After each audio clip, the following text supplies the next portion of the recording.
भाइयों और बहनों, प्रेस के हमारे मित्रों, आप सबका यहाँ बहुत बहुत स्वागत, नमस्कार। कैसे हैं आप लोग? ठीक हैं? हाजी जी, एक शिकायत से मैं शुरू करना चाहता हूँ। आप मुझे यहाँ बुला लेते हो, आधे घंटे के लिए, 1 घंटे के लिए बुला देते हो, मगर 1-2 दिन के लिए कभी यहाँ नहीं बुलाते हो मुझे। और तो मैं चाहता हूं कि आप मुझे यहां बुलाओ तो 2-3 दिन के लिए बुलाओ। फिर एक और बात, आपने यहां पे टेबल पर अखरोट रखा, काजू रखा, किशमिश रखा, मगर ये सोपोर का सेब नहीं रखा आपने। और मामला इसी का है, मेन मामला इसी का है।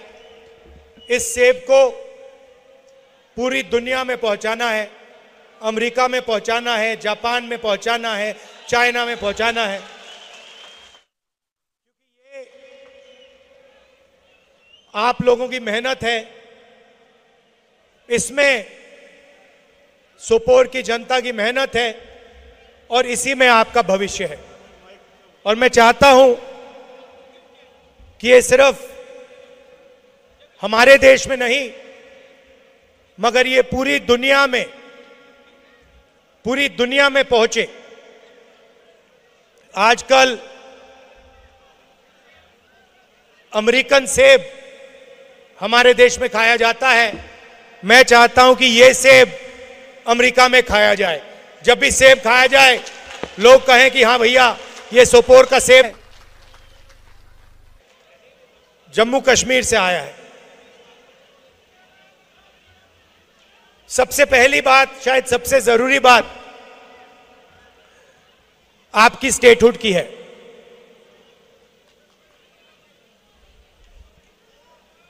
बहुत सारे यूनियन टेरिटरीज को स्टेट में बदला गया है, यह हुआ है। स्टेट्स को बांटा भी गया है। एक स्टेट को 2 भागों में बांट दिया गया है। आंध्र प्रदेश हुआ करता था, उसमें से तेलंगाना बनाया। बिहार हुआ करता था, बिहार और झारखंड बने। मध्य प्रदेश में से छत्तीसगढ़ बनाया गया। मगर पहली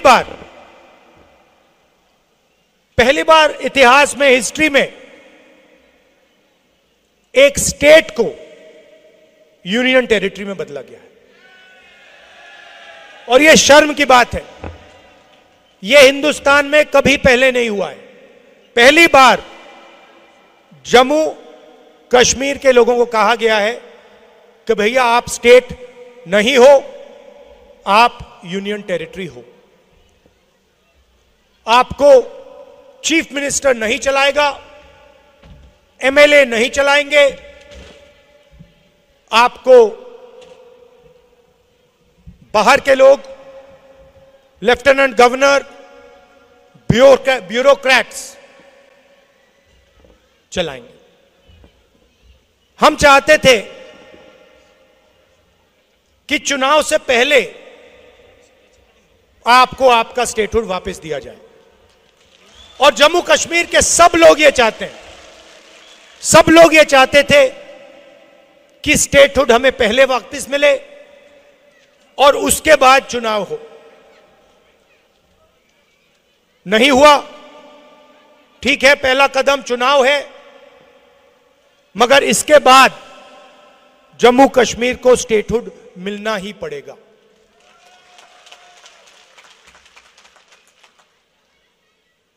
अगर नरेंद्र मोदी जी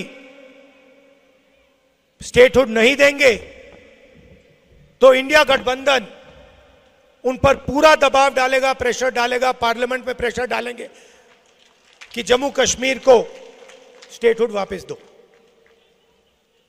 और अगर इन्होंने नहीं किया तो जैसे ही इंडिया गठबंधन की सरकार दिल्ली में आएगी, हम आपको आपका स्टेटहुड दे देंगे। अगर इस सेब को अमेरिका में, जापान में पहुंचाना है तो पहला कदम आपको स्टेटहुड देना है, उसके बिना नहीं हो सकता। दिल्ली में जो सरकार है वो 2-3 अरबपतियों की सरकार है। यहां जो आपको सही दाम नहीं मिल रहा है, हिमाचल प्रदेश में भी सेब के किसानों को सही दाम नहीं मिलता है, उसका कारण अदानी है। नरेंद्र मोदी जी की सरकार 10-15 अरबपतियों के लिए काम करती है। जो भी वो करते हैं 10-15 लोगों के लिए करते हैं। एयरपोर्ट, पोर्ट्स, इंफ्रास्ट्रक्चर, सारा का सारा ये 2-3 लोगों को देते हैं और ये 2-3 लोग इनकी मार्केटिंग करते हैं। नोटबंदी की, गलत जीएसटी लागू की, जो छोटे बिजनेसेस हैं, यहां के जो लोकल बिजनेसेस हैं, सेब का जो बिजनेस चलाते हैं, इन सब को नोटबंदी और जीएसटी ने खत्म किया है। गलत जीएसटी ने छोटे बिजनेसेस को खत्म कर दिया है और आज यह हालत है कि पूरे देश में युवाओं को रोजगार नहीं मिल सकता। जम्मू कश्मीर की हालत आप जानते हो, यहां पे बड़ी बड़ी बातें होती हैं, मगर अगर जम्मू कश्मीर का युवा रोजगार चाहता है उसको नहीं मिल सकता है। अगर वो एंटरप्रेन्योर है, छोटा बिजनेस चलाता है, मिडिल साइज बिजनेस चलाता है, हैंडीक्राफ्ट्स का काम करता है, तो बैंक के दरवाजे उसके लिए बंद हैं, टेक्निकल सपोर्ट नहीं है, पूरा का पूरा सिस्टम 10-15 अरबपतियों की मदद करने में लगा हुआ है। जीएसटी में आप पैसा देते हो, जितना पैसा आप देते हो हिंदुस्तान के गरीब लोग देते हैं, उतना ही पैसा अदानी देता है। अगर आप शर्ट के लिए 18% देते हो तो अदानी भी उसी शर्ट के लिए 18% देता है। जितना जीएसटी गरीब व्यक्ति देता है उतना अरबपति देता है। महंगाई बढ़ती रहती है, कर्जा माफ होता है तो अरबपतियों का होता है। 16 लाख करोड़ रुपए नरेंद्र मोदी जी ने 20-25 लोगों के माफ किए, मगर किसान हो, मजदूर हो, छोटा व्यापारी हो, कॉलेज स्टूडेंट हो, इनका कर्जा कभी माफ नहीं होता है। यही फर्क है हम में और उनमें। यहां पे उन्होंने हाई टेक्नोलॉजी की बात की, स्मार्ट मीटर लगा दिया। पहला काम हमारी सरकार करेगी, ये स्मार्ट मीटर है उसको निकाल देंगे, खत्म कर देंगे।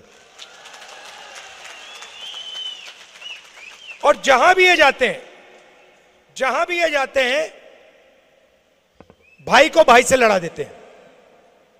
एक धर्म को दूसरे धर्म से लड़ाएंगे, एक भाषा को दूसरी भाषा से लड़ा देंगे, एक जात को दूसरी जात से लड़ा देंगे। नफरत और हिंसा की इनकी विचारधारा है और इन्होंने ये पूरे देश में फैला दिया है। पूरे देश में नफरत फैलाई है और इसीलिए कन्याकुमारी से लेकर जम्मू कश्मीर तक हमने पैदल यात्रा की और हमने उनसे कहा, देखिए आप अगर नफरत का बाजार खोल सकते हो तो हम मोहब्बत की दुकान भी खोल सकते हैं। अगर आप नफरत फैला सकते हो तो हम मोहब्बत फैला सकते हैं। और जितनी उन्होंने मोहब्बत, जितनी उन्होंने नफरत फैलाई, उससे दुगना हमने मोहब्बत फैलाई। और 4000 किलोमीटर चले, यहां तक जम्मू कश्मीर तक हम आए। क्यों? हम मैसेज देना चाहते थे, यह भाईचारे का, मोहब्बत का देश है, यह सब लोगों का देश है, इसमें सबकी रिस्पेक्ट होनी चाहिए, सबकी इज्जत होनी चाहिए, भाईचारा होना चाहिए, शांति होनी चाहिए। यही मैसेज था भारत जोड़ो यात्रा का। यहां पे मैं जानता हूं आपकी लोकल इश्यूज हैं, 2-3 हमने मैनिफेस्टो में वायदे किए हैं, जो आपका सेब है 72 रुपीज पर किलो आपको हम मिनिमम सपोर्ट प्राइस देंगे। 100% क्रॉप इंश्योरेंस, जहां भी आपको नुकसान होगा आपको इंश्योरेंस का पैसा मिलेगा। गरीब लोगों का जो एविक्शन हो रहा है वो हम रोकेंगे, और इरिगेशन प्रोजेक्ट्स के लिए हम 2500 करोड़ रुपए आपको देंगे। मीर साहब से मेरी बात हो रही थी, उन्होंने मुझे कहा कि यहां का जो सेब है ये एक्सपोर्ट होता है, मगर इसकी प्रोसेसिंग यहां नहीं होती है, मतलब फूड प्रोसेसिंग प्लांट यहां पे नहीं है। हमारा लक्ष्य है कि आपका सेब अमेरिका जाए, जापान जाए, बाकी देशों में जाए, मगर फिर यहां आपकी सेब की प्रोसेसिंग की भी प्लांट्स लगे, कि सेब का पूरा फायदा सोपोर की जनता को मिले। आप जानते हो मेरा आपका रिश्ता राजनीतिक रिश्ता नहीं है। मेरे दिल में जम्मू कश्मीर के लिए क्या फीलिंग है आप सब जानते हो, मुझे कहने की जरूरत ही नहीं, ये आप समझते हो। ये खून का रिश्ता है, बहुत पुराना रिश्ता है, मोहब्बत का रिश्ता है, और आप जानते हो जब भी मेरी जरूरत है, चाहे सेब की बात हो, स्मार्ट मीटर्स की बात हो, किसानों की बात हो, जब भी आपको मेरी जरूरत होगी आपको सिर्फ बुलाना है, मैं यहां हाजिर हो जाऊंगा। और ये मैं दिल से कह रहा हूं, आप ट्राई करो, अगली बार कहना, अपने एमएलए से कहना, जो जीतेंगे उनसे कहना भैया राहुल जी को बुलाओ, और आप देखना जैसे ही आप मुझे बुलाओगे मैं यहां हाजिर हो जाऊंगा। और अगली बार बुलाओगे तो भैया आधे घंटे के लिए मत बुलाना, कम से कम 1-2 दिन के लिए बुलाना, गहराई में मुझे यहां समझाओ क्या हो रहा है।